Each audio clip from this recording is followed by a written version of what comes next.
You wake up early, clock in, push through the day, and do it all over again tomorrow.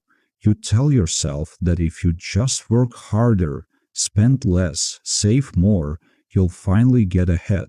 But the numbers never move. The bank account stays stubbornly low, the credit card creeps up, and that dream of financial freedom feels further away than ever. Here's the uncomfortable truth. Poverty isn't a personal failure. It's a system of invisible traps designed to keep you exactly where you are. The harder you climb, the more the floor drops beneath you, and most people never even see the mechanism that's holding them down. Think about this for a moment. The richest 8 people on earth own more wealth than the bottom 4 billion combined. That's not an accident. It's not because they worked 8,000 times harder than everyone else. It's because the financial system was built to funnel money upward, not downward. Every paycheck you earn enters a current designed to pull it away from you and toward those who already have enough. Banks profit when you borrow. Credit card companies profit when you carry a balance. Subscription services profit when you forget to cancel. You're not failing, you're playing a game where the rules were written by the house. The problem isn't that you lack discipline or intelligence. The problem is that most financial advice is aimed at making you feel responsible for a system that was never fair to begin with. They tell you to budget harder, cut coffee, skip avocado toast. Meanwhile, the same system quietly raises rent, inflates tuition, and makes healthcare a luxury. You blame yourself because it's easier than seeing the truth. But once you see it, you can't unsee it. And once you understand how the traps work, you can start building a way out. Not by working harder, but by playing smarter. Let's start with the most obvious trap, the one that catches most people first. Debt. Not the kind you take on for a house or an education, but the kind that feels like survival. Credit cards, payday loans, buy now, pay later schemes. These products are marketed as tools of convenience, but they are engineered to keep you in a cycle you cannot escape. Here's how it works. You need something now: groceries, a car repair, a medical bill. You don't have the cash, so you swipe a card. The transaction feels easy, almost painless. You get what you need and you push the payment to later. That later never comes alone. Interest compounds, fees stack, minimum payments barely touch the principal. Before you know it, you owe twice what you borrowed, and the bank is earning money off your desperation. The average credit card interest rate in the United States hovers above 20%. That means if you carry a $5,000 balance and only pay the minimum, it will take you over 15 years to clear it, and you will pay nearly $8,000 in interest alone. $8,000 for the privilege of borrowing money you never should have needed in the first place. But the trap goes deeper. The system is designed to keep you just barely afloat. Lenders want you to pay, but not too fast. They want you to carry a balance because that's where their profit lives. They offer rewards points, cashback, introductory 0% rates, all to lure you in and make you feel smart. But the math never changes. If you carry a balance, the rewards are meaningless. You are paying more in interest than you will ever earn in points. The real cost isn't just financial either. Debt creates a psychological weight that seeps into every decision. You stop thinking long-term because you're too busy surviving the present. You take the high-interest loan because the alternative feels worse. You tell yourself you'll pay it off next month. But next month brings another emergency. The cycle tightens, and the people who designed this system know exactly what they're doing. They know that once you're in the spiral, getting out requires more than good intentions.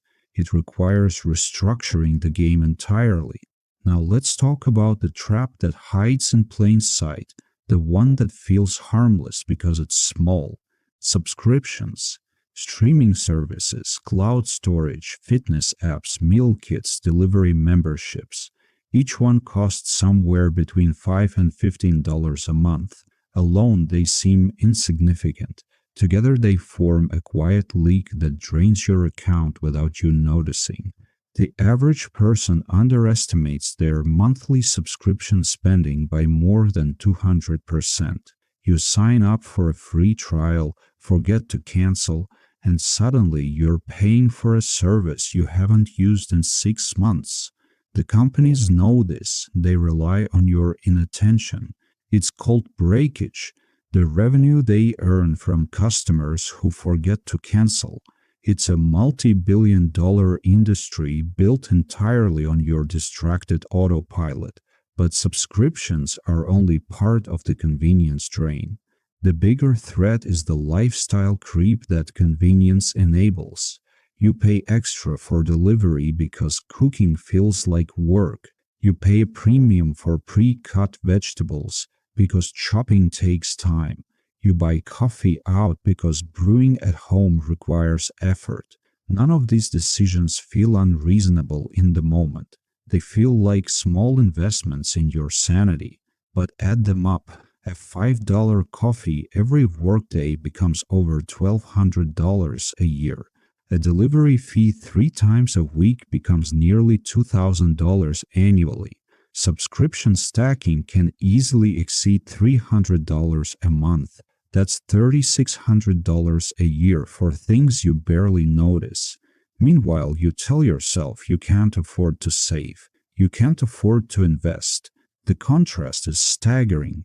You're not poor because you spend too much on big things. You're poor because you bleed small amounts every single day. The convenience economy isn't designed to help you. It's designed to extract small, repeatable payments from your bank account while making you feel like you're treating yourself. And the worst part? The feeling of convenience fades instantly. The money does not come back, but there is a fix, and it starts with awareness. Audit every single recurring charge on your accounts. Ask yourself, do I use this enough to justify the cost? If the answer is no, cancel it today. That small action alone can free up hundreds of dollars each month, money that can go toward paying down debt or building real savings. The trap works because you don't see it. Once you see it, you can starve it. Now let's talk about the trap that looks like success. You get a raise, a promotion, a bonus. You deserve to treat yourself, so you buy a new car, a nicer one, something that signals you've arrived. The moment you drive it off the lot, it loses thousands of dollars in value. Within 5 years, most cars lose more than half their worth. You're not building wealth. You're paying to watch an asset evaporate. The same applies to gadgets, designer clothes, luxury furniture, anything marketed as a status symbol. These purchases feel like progress because they look like wealth, but they are the opposite. They are liabilities disguised as trophies. You finance a car at 6% interest, while the car drops 15% in value every year. You are losing money from two directions at once. The trap is psychological. Society tells you that owning nice things means you're successful. So you borrow money to prove something to people who aren't paying attention. Meanwhile, the people who actually build wealth buy assets that appreciate, or they buy used, or they skip the status game entirely. They understand that real wealth is invisible. It's in investments, savings accounts, paid-off property, and freedom from payments. The depreciation trap convinces you that spending is the same as having. It's not. Spending is just trading your future for a feeling that fades. Next time you want to buy something expensive, ask yourself, will this be worth more or less in 5 years? If the answer is less, you're not building wealth. You're feeding the trap. Next, you see an ad online. A stranger with a rented apartment and a rented watch tells you he made millions trading crypto. Another video promises a secret strategy that will double your money in weeks. A friend tells you about a coin that's about to explode. It feels like opportunity. It feels like the shortcut you've been waiting for. But here's the truth. Most of what's marketed as investing is actually gambling dressed in a suit. Cryptocurrency, penny stocks, options trading, NFTs, forex schemes. These are not investments. They are zero-sum games where the house always wins. The people promoting them make money from your entry fee, your trading fees, or your attention. You are not an investor. You are the product. The math is brutal. Studies show that most retail traders lose money. Day traders specifically lose consistently over time. The few who win are either lucky or early, and luck runs out. Meanwhile, the promoters walk away rich, having sold you a dream that was never designed to come true. Real investing is boring. It's index funds, compound interest, slow growth over decades. It's not exciting. It doesn't make you feel like a genius, but it works. The mirage of fast money is one of the most expensive traps you will ever encounter. It doesn't just take your cash, it takes your time, your focus, and your trust in legitimate wealth building. Before you chase the next hot tip, ask yourself, if this were truly a guaranteed path to wealth, why would anyone share it with you? They wouldn't. They'd keep it for themselves. That silence is your answer. You get a raise. Finally, after months or years of grinding, the numbers go up. You feel relief, validation, a sense that you're finally moving forward. So you celebrate. You upgrade your apartment to something with a view. You lease a nicer car because you deserve it. You start eating out more because cooking feels like a chore you've outgrown. Your standard of living rises to meet your income, and within months, you're right back where you started. Stressed, stretched, living paycheck to paycheck, but now with nicer things. This is the lifestyle inflation loop. It's one of the most subtle traps because it feels like progress. You're not spending recklessly. You're just adjusting to your new reality. But the adjustment is the trap. Every dollar you earn above your previous income gets absorbed by an upgraded baseline. You never actually keep the raise. You just rent a more expensive version of the same stress. The psychology behind it is powerful. Your brain adapts quickly to improvements. The new apartment feels normal after 2 weeks. The car becomes just the way you get around. The restaurant meals stop feeling like a treat and start feeling like Tuesday. Your happiness returns to its baseline, but your expenses stay elevated. You're running faster just to stay in the same place. The contrast is brutal. You think more income will set you free, but it only increases your overhead. You become a higher earner with the same financial fragility. An emergency still destroys you. A job loss still threatens everything. You have more stuff, but no more security. The wealthy understand this trap intimately. That's why many of them live below their means. Not because they are cheap, but because they know that lifestyle inflation is the enemy of wealth building. Every dollar you don't spend on upgrading your life is a dollar that can work for you. It can earn interest, buy assets, or fund freedom. The fix is uncomfortable. When you get a raise, don't change your lifestyle. Keep living like you did before the money arrived. Bank the difference. Invest it. Let it grow. The temporary discomfort of not upgrading is nothing compared to the permanent relief of financial breathing room.